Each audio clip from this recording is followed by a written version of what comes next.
One of the newest additions to the Indiana Fever roster just sent a message loud and clear, looking directly into the camera and warning WNBA bullies, take notice. And it didn't sound like a joke. Last season, Caitlin Clark took an unbelievable share of the league's punishment, drawing 17% of all flagrant fouls in the entire WNBA. That's not random, that's a pattern. That's players going right at her. Then came her second year, where injuries forced her to miss time, while the league stayed quiet and offered little response.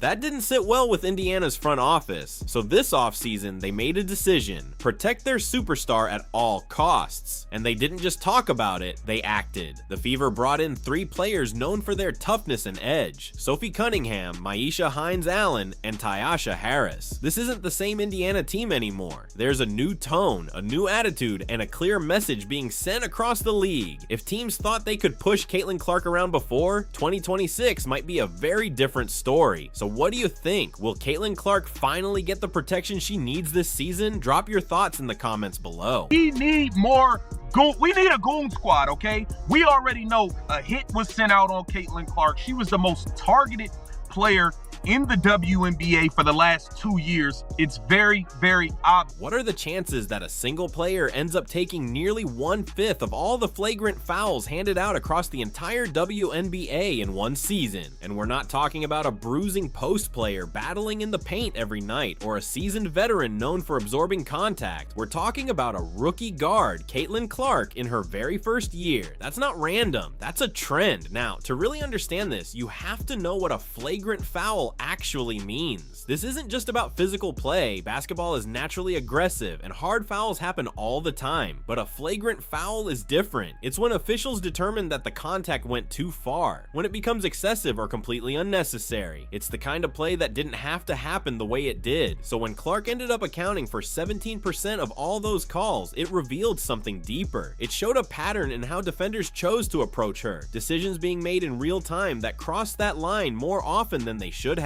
Clark getting basically wrecked. This is one of the worst decisions that I have ever seen any league engage in. Caitlin Clark is the biggest draw for a team sport in my life relative to the audience that would be fans of the sport without her. Bigger than Michael Jordan was for the NBA, bigger than any NFL star has ever been. All of those sports were very popular before those athletes got there. Caitlin Clark is the golden goose. Every game she is dropping golden. And through all of it, the league stayed silent. No suspensions, no publicly announced fines, not even a statement suggesting they were paying close attention. Instead, the narrative shifted to the usual line about rookies having to earn their place, which in reality felt like a softer way of saying the treatment was acceptable and nothing needed to change. Now imagine this moment. It's June 2025. The Fever are facing the Connecticut Sun, and in the middle of the action, JC Sheldon makes contact and catches Caitlin Clark directly in the eye. They're trailing by 10. Keep an eye on her and JC Sheldon. Clark trying to back her down. Clark is okay. Sheldon, that was Clark, hitting her in the face. Clark is upset about that. Then everybody's upset about that. Marina Mabry comes in. She decks Clark, tempers flaring on both sides. That's not about making a play. That's about making a statement. They are trying to strangle the golden goose to death. It's one of the dumbest things I've ever seen. Everyone in the league seems to hate the fact that Caitlin Clark is making the league relevant. Caitlin Clark didn't just enter the league. She instantly became the center of attention, turning into one of the most watched players the WNBA has ever seen. That spotlight meant every veteran she faced had something to prove the moment she stepped onto the court. And for some, that statement wasn't made through skill or competition. It got physical. The toll from her rookie season didn't just disappear once 2025 began. It carried over. It built up. And when injuries started to sideline her in year 2, it wasn't coming out of nowhere. It was the result of everything her body had already been forced to endure during that first season. That's all I see. They try so long to get respect for women's basketball, and then they treat it like a junior high school girl's locker room. Junior high school girl antics on Across those first 2 seasons, Indiana's approach felt more like damage control than a real solution. They added scorers who could put points on the board, but when the game turned physical around Caitlin Clark, there wasn't much resistance. By the end of year 2, that weakness in the roster was impossible to overlook. Most Fever fans recognize Sophie Cunningham for her hot shooting stretch in 2025, where she knocked down 43.2% from beyond the arc. And yes, that kind of efficiency matters, but that's not the main reason Indiana made it a priority to bring her back before exploring other moves. Because if you really break down Cunningham's impact, her shooting is just one piece of the puzzle. What she provides goes far beyond scoring, and that's exactly what the Fever were looking to secure. Definitely the W, especially if Sophie Cunningham is going to continue to fight people for messing with Caitlin Clark, because it feels like Caitlin Clark is going to get treated in a certain way in this league for a long time. She's not a rookie anymore. Okay? She's already proved herself. She's won.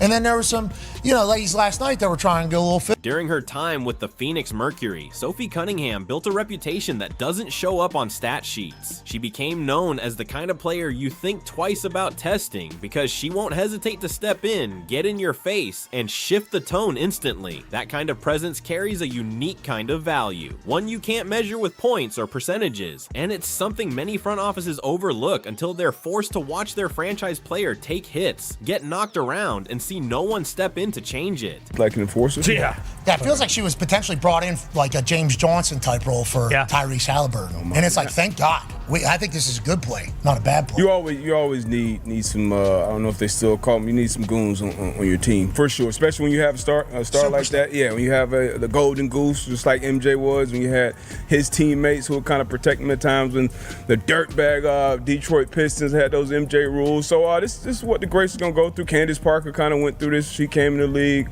But yeah, Caitlin Clark's going to continue to deal with it. And Here's where the story takes another layer. Sophie Cunningham earned her black belt in Taekwondo at just 6 years old, and that discipline has remained part of her life ever since. So when she steps into a confrontation on the court, it's more than emotion or pure competitive fire. She spent years learning how to handle physical situations with control, focus, and composure. Sophie commits a hard foul on JC Sheldon. Again, as JC Sheldon is going up for a layup, Sophie bear hugs her and takes her to the ground. What I will say is Sophie did not grab her and throw her to the ground. She didn't body slam her. She didn't do anything, in my personal opinion. Maybe I'm biased here, but I'm gonna give you guys my straight up honest opinion on this. He immediately turned up the intensity, stepping in, getting vocal, and making sure Mabry understood that play wasn't going to slide. The rest of the Fever bench reacted too, but there was a noticeable delay, and that difference between Cunningham's instant response and everyone else catching up is exactly what the front office spent the entire offseason trying to fix. And it's not like that edge comes at the expense of skill. Cunningham brings real production on the court. She can defend across multiple positions, knock down perimeter shots when Caitlin Clark draws extra defenders, and gives Kelsey Mitchell a reliable partner on the wing who doesn't need the ball to impact the game. That Tres Leches nickname, referring to Cunningham Clark and Lexi Hull, isn't just catchy. It reflects a lineup where all three players can shoot well enough that defenses can't afford to leave any of them open. And with Cunningham back, that spacing becomes a major weapon for Indiana heading into 2026. Sophie Cunningham's return to Indiana provides the Fever a key boost at guard depth, bringing back one of the league's premier shooters and instant momentum swingers in the WNBA. Due to injuries, Cunningham was never able to fully display what she was capable of in year one in Indiana. 2 May ankle injuries kept her from getting off to the start she wanted.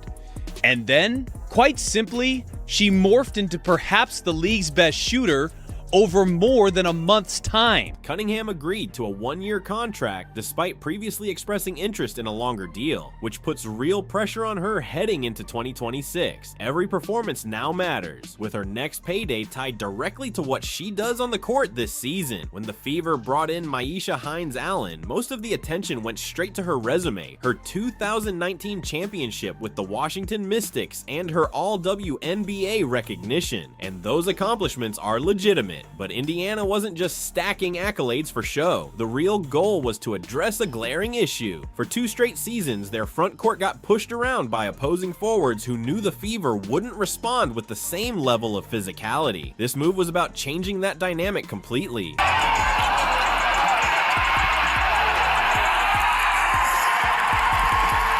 Quite a bit of foul trouble in this half. To put it into perspective, Mabry has 3, Sanaya Rivers has 3 fouls, Bria Hartley has 3 fouls.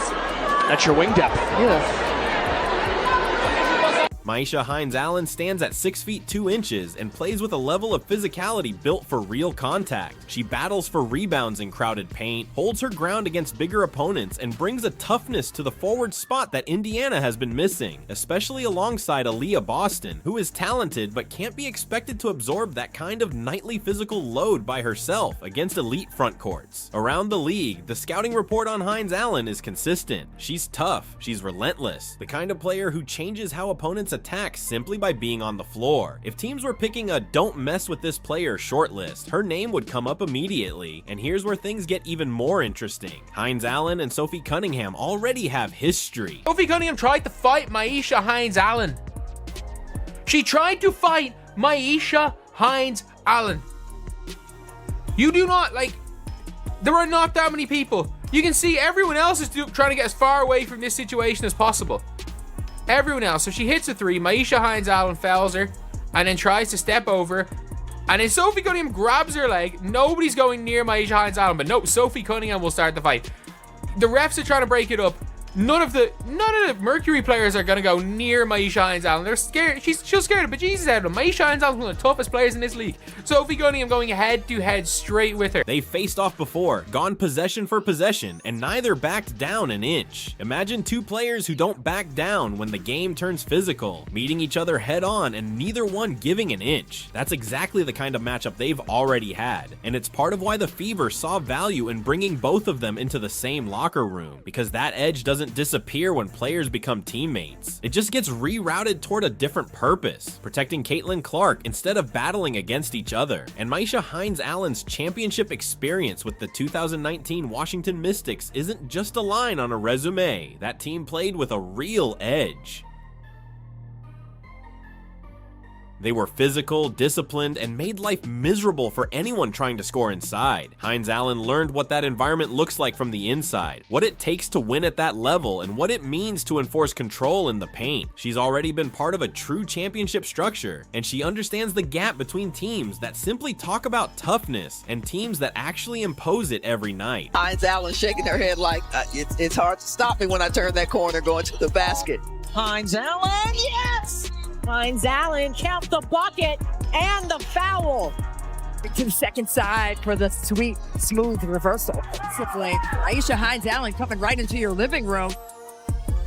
Here's Hines-Allen. Got the basket. So Myisha's got a mismatch. Takes advantage of it. Count it. Her impact isn't going to jump off the box score every night, and that's perfectly fine, because that's not really her role. She scores around the rim when Caitlin Clark or Kelsey Mitchell break down defenses and kick it out. She sets solid, purposeful screens that actually free teammates instead of just filling space. And defensively, she can handle opposing forwards without the staff needing to constantly cover for her. Now think back to stretches of the 2025 season when Aaliyah Boston was often left carrying the front court load by herself. During those moments, opponents feasted on second chance opportunities, drove freely into the lane, and forced Indiana into scramble mode with little resistance inside. The paint was simply too easy to attack. Myisha Hines-Allen doesn't single-handedly erase every size mismatch Indiana might face in a deep playoff run, but she directly changes the way teams use to approach the Fever. No more treating the paint like unclaimed territory. That alone shifts the entire dynamic. She came to Indiana with a clear goal, another championship. Her mindset and her physical style of play are pointed in the same direction, and she's made that intention very clear without needing to say much at all. An excellent move for the Indiana Fever.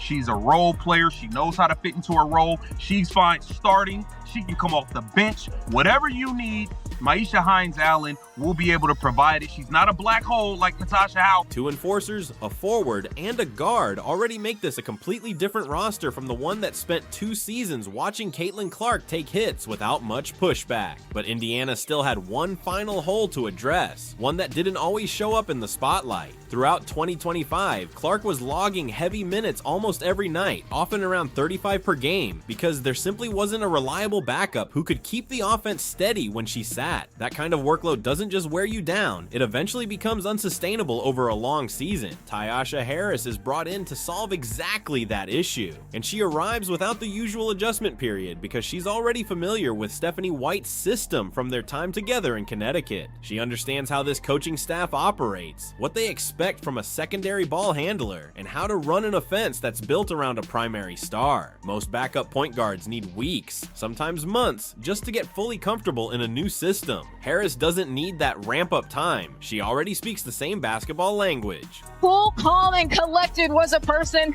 It would be Ty Harris. Harris spots it. He's playing defense, getting her hands on the ball.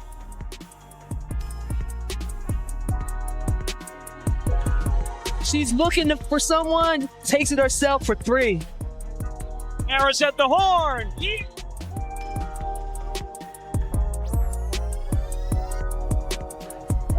When she's healthy, her shooting alone is enough to force defenses to stay honest off the ball. On this particular roster, that matters even more than usual. Caitlin Clark draws so much defensive gravity that any clean look in the backcourt becomes a real opportunity, but only if someone can actually convert it. Harris gives Indiana that option instead of just filling a spot on the floor. She also brings speed and activity on defense. She pressures the ball, stays engaged on that end, and doesn't fade out of possessions the way some backup guards do when they're simply trying to avoid mistakes and stay playable. That said, the injury history isn't something you ignore. Harris has missed time before, and for a team aiming at a serious playoff run, having your backup point guard unavailable in stretches is a real concern. The risk is there, and Indiana made that move with full awareness of it, but the logic behind the signing is pretty clear. Clark's 2025 workload was heavy, too heavy over too many games, carrying the primary ball handling responsibilities almost non-stop. Even reducing that burden by 8 to 10 minutes a night changes everything, especially when the postseason arrives and every possession gets tighter, more physical, and more demanding. Hey Fever fans, Ty Harris here. Excited to stay home and play this season and see everybody's face. Go Fever! Harris also has ties to Indiana, having grown up in the state. It might seem like a small detail compared to everything else, but players with that kind of local connection often adapt to the environment and expectations faster than someone just arriving for opportunity alone. There's usually a quicker buy-in to the culture, the fan base, and what the organization is trying to build. Now step back and look at the full picture of this roster. Caitlin Clark orchestrates the offense. Kelsey Mitchell and Sophie Cunningham stretch the floor while bringing defensive effort on the perimeter. Lexi Hull adds stability and discipline on both ends. Aaliyah Boston and Myisha Hines-Allen anchor the paint with physicality. Aja Billings brings size and screens, and Harris ensures that when Clark sits, the offense doesn't collapse into chaos.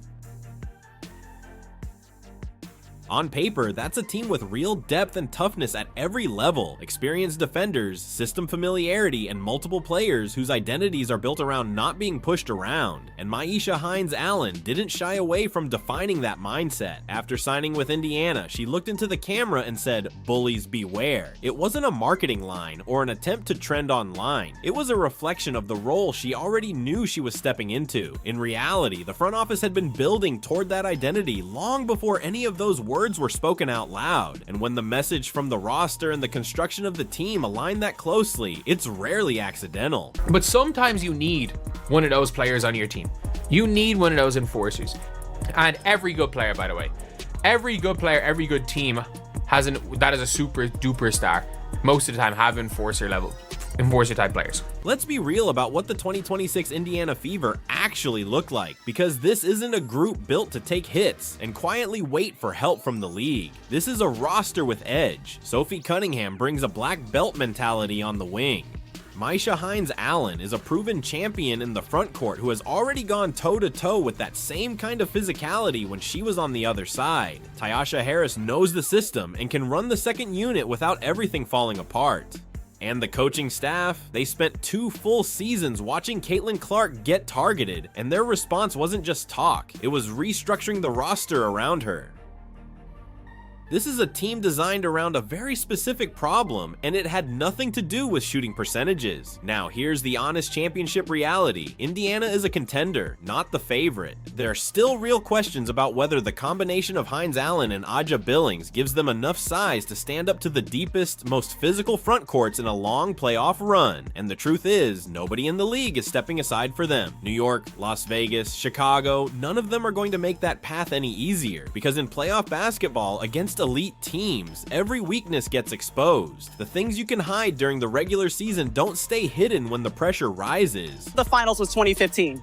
Okay, you guys made the semis of the East last season. You had to watch from the sideline. Yeah, it was tough. Expectations, goals of this season, what you got for me? I mean, we were trying to win it all last year, and that's certainly what we're trying to do this year. You know, it's a very unique situation. I think there's over 100 players in the league that are free agents, so we really only know about 5 people or 3 people that are going to be on our team next year. But the upside for this group is higher than anything Indiana has had in recent memory, because the 2024 and 2025 versions of the Fever kept running into the same 2 problems. They weren't physical enough, and they didn't have enough depth to survive long stretches of elite competition. Both of those issues were addressed this offseason with players who bring championship experience and, more importantly, a mindset that doesn't prioritize being comfortable with whoever is on the other side. That alone separates this roster from the version that watched Caitlin Clark take contact after contact while the league mostly moved on. Now everything comes down to fit and availability. If Clark stays healthy and actually gets meaningful rest thanks to Tyasha Harris, if the Maisha Hines Allen and Aaliyah Boston frontcourt can hold up against playoff caliber size and physicality, and if Sophie Cunningham keeps spacing the floor at a high level while also making opponents think twice before getting too physical with Clark, then Indiana has a real path to a deep run in 2026 that simply didn't exist before. Those aren't promises, they're conditions. But the important part is that all 3 feel more realistic now than they did a year ago. And when you line that up with everything that's already happened, the eye contact turning into contact with JC Sheldon, the body check from Marina Mabry while the play continued, the rookie season stat line showing Clark absorbing a massive share of the league's flagrant fouls, and the missed time in 2025 tied directly to that early physical toll, the picture becomes a lot clearer. That bullies beware mentality wasn't random. It's a response to specific moments already on tape, and Maisha Hines Allen said it publicly, on camera, before she even played a minute in a Fever uniform. We're looking forward to watching it for sure. You guys saw that May 9th against the Dallas Wings. That'll be the first time you see Caitlin back in her Indiana Fever jersey, but they're getting ready for training camp. That starts April 19th for her. But guess what? She's not really going to go anywhere. Those days aren't the same anymore. Not because the league suddenly changed how it calls the game, and not because the physical treatment Caitlin Clark faced simply stopped on its own, but because Indiana stopped relying on outside fixes and decided to handle it internally. They moved Sophie Cunningham back into a wing role, added Maisha Hines to strengthen the front court, and brought in Tyasha Harris to lighten Clark's workload and keep her legs fresh across a long season. Piece by piece, they built a roster designed to stand between their star and the chaos that surrounded her early on. Players who already have a reputation for not backing down when things get physical. And there's one more thing that matters here. Indiana plays in front of some of the most passionate fans in the league. That's something Hines Allen has already pointed out herself. What do you think? Will Caitlin Clark finally have the protection she needs this season? Drop your thoughts in the comments below. Make sure to like, subscribe, and turn on notifications so you don't miss what's next.